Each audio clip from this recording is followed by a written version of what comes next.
Assalamualaikum warahmatullahi wabarakatuh. Perkenalkan, nama saya Ahmad Bihaki dari Prodi Komunikasi Penyiaran Islam Fakultas Dakwah dari Unhas Jember. Di sini saya akan menjelaskan tentang soal pengantar studi Islam yang diberikan oleh Bapak dosen. Yang pertama yaitu jelaskan tentang ma'rifatul Al-Quran, pengertian, fungsi, dan kandungannya. Al-Quran adalah kalamullah,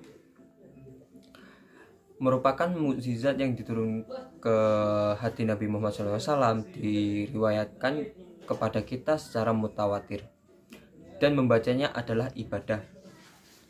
Adapun fungsinya Al-Quran yaitu sebagai pedoman bagi umat muslim dan juga penyempurna kitab suci sebelumnya.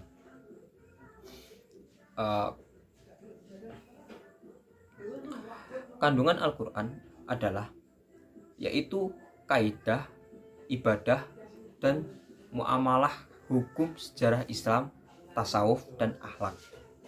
Soal nomor 2 yaitu jelaskan pengertian as-sunnah, al-hadis, khobar, atsar, dan perbedaan antara hadis qudsi dan Al-Quran.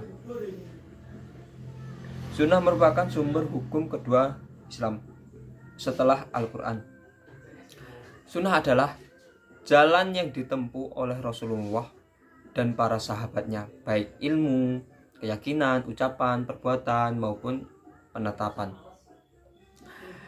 Hadis adalah satu dari 4 sumber hukum Islam yang disepakati para ulama. Hadis menjadi rujukan bagi umat Islam untuk menjelaskan hukum-hukum yang terdapat dalam Al-Quran.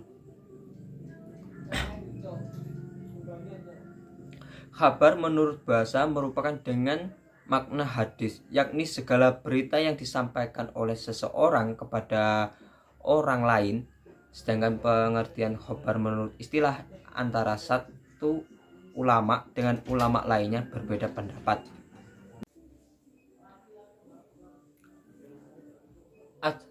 Atsar adalah jamak dari utsur, yang artinya bekasan atau sisaan sesuatu.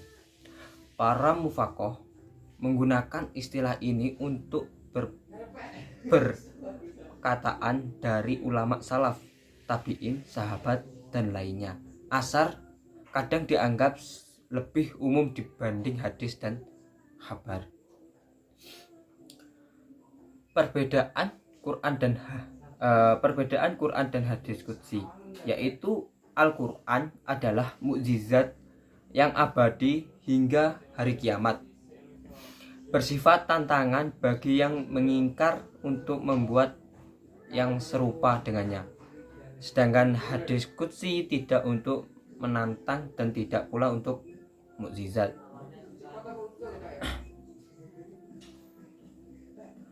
Soal yang nomor 3 yaitu jelaskan definisi ijtihad dan kedudukannya dalam hukum Islam, serta sebutkan syarat menjadi mujtahid.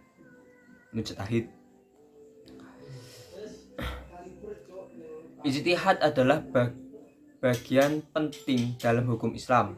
Melalui proses ijtihad bertujuan menciptanya solusi untuk pertanyaan hukum yang sebelum dijelaskan di dalam Al-Quran dan hadis. Jadi ijtihad diartikan sebagai konsep yang bisa memperkuat Al-Quran dan hadis.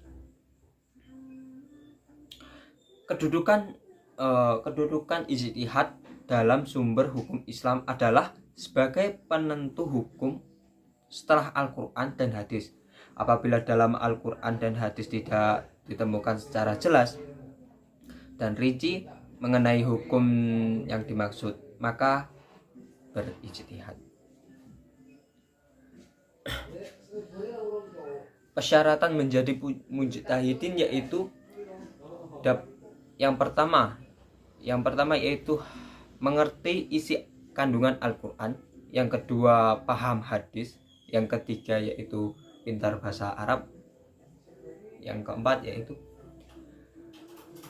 berilmu.